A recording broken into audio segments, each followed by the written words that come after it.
Have you ever stopped to think about how a massive global company actually prints millions of unique documents every single day? I mean, we're talking about invoices, shipping labels, order confirmations, you name it.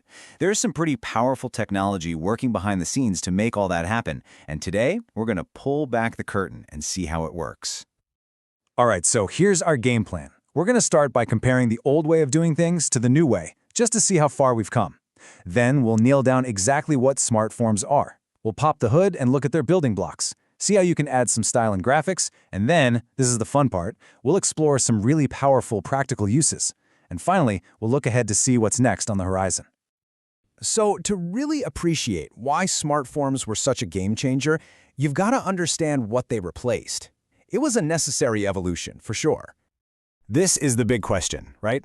It's not just about hitting print. It's about printing customized, data-driven documents on a massive industrial scale, and doing it reliably and efficiently day in and day out. This is exactly the problem that SAP's form technologies were designed to solve. So on the left, you've got the old workhorse, SAP Script, which has been around since the 80s. It was powerful, but man, was it complex. It was something called client-dependent, which is a fancy way of saying changes were a pain to move around. The best analogy, it felt like coding a website by hand in raw HTML. Super manual, very programmer-heavy. Then, in 2001, SAP introduced SmartForms, and this was a total game changer. It was client-independent, which made life so much easier. And it felt less like coding and more like using a modern drag-and-drop website builder. That's the key shift, from heavy coding to a much more visual, user-friendly world. Okay, so let's get a much clearer picture of what makes this new way, this modern solution, so much better. At its core, this is it. A smart form is a graphical tool. That's really the main thing to remember. It lets people who aren't hardcore programmers design and manage some seriously complex forms. And it's not just for paper. You can use the same design to send an email, a fax, or even display it on a website. It's incredibly versatile. And here you go. This is what it actually looks like in the system. When you type in the transaction code SMRForms, this is what you see.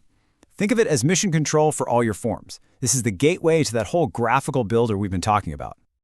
All right, time to pop the hood and see what these forms are really made of. Because once you understand the components, you really start to understand the power of the tool itself.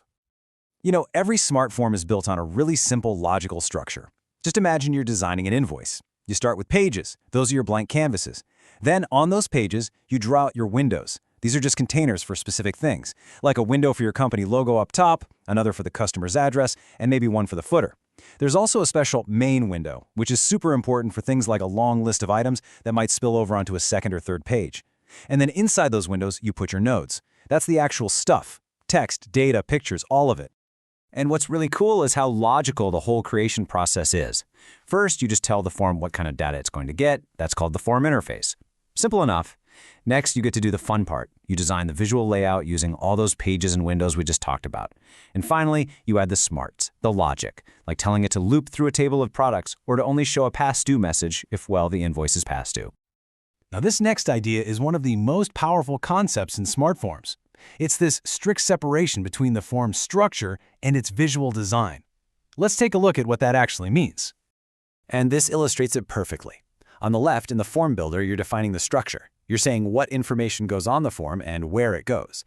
But on the right, in a totally separate tool called the Style Builder, you define the presentation, how all that stuff looks, the fonts, the colors, the paragraph styles.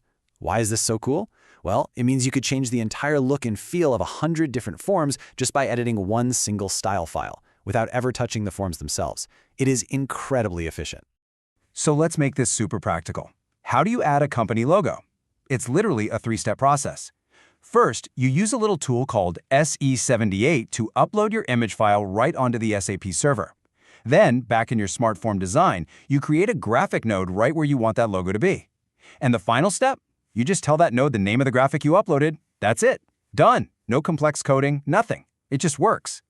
So we've seen how to build a form and make it look good, but the real power, the reason companies love this stuff, comes from the advanced features that solve major business headaches. This is a huge one. Back in the day, with the old SAP Script, printing barcodes was often a nightmare. You needed special printers or expensive hardware modules added on. It was a major headache and a big expense. SmartForms completely changed the game. So how does it work? Well, the magic is that the barcode is now generated inside the SAP system. It's then sent to the printer just like a simple picture. This means any printer that can print an image can now print a perfect barcode. All you have to do as a developer is take your data, say a product number, and just apply a special barcode font to it inside your form. It's such an elegant solution, and it saves companies a ton of money and complexity. Of course, in the real world, things don't always work perfectly on the first try. When your form isn't doing what you expect, you need to troubleshoot. And that's where a supercritical tool called the ABAP debugger comes in. As this quote from the SAP Press blog says, it lets you go through the code step by step to find exactly where the problem is. Okay, now here is the secret to debugging a smart form. You have to understand this one key concept. When you click Activate on your beautiful graphical form, what's really happening is that SAP is automatically writing a complex program in the background. That program is called a function module. And that generated program is what you actually debug. By putting a little stop sign, a breakpoint, in that code, you can pause the whole process and look at all your data to see what's going on. SmartForms were, without a doubt, a revolutionary step forward. But as we all know, technology just never, ever stands still. This timeline really puts it all into perspective, doesn't it? We went from the super complex, code-heavy SAP script back in the 80s to the graphical, much easier to use SmartForms in 2001. But the evolution didn't stop there. Today, the cutting edge is Adobe Interactive Forms, which builds on these ideas but takes it to a whole new level with PDF-based forms you can actually interact with. And the reason for that big shift was simple. The benefits of a visual, user-friendly approach were just too massive to ignore. SmartForms didn't just win. They became the gold standard for more than a decade. But as that timeline shows, technology just keeps moving.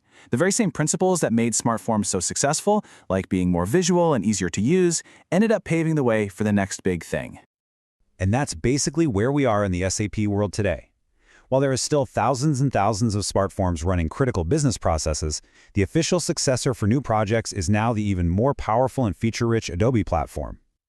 This whole journey, from SAP Script to SmartForms and now to Adobe Forms, really highlights a powerful trend. And it leaves us with a pretty fascinating question to think about. As our business systems get more and more complex, is the best path forward always a move away from raw code and towards more intuitive visual design tools? Definitely something to ponder.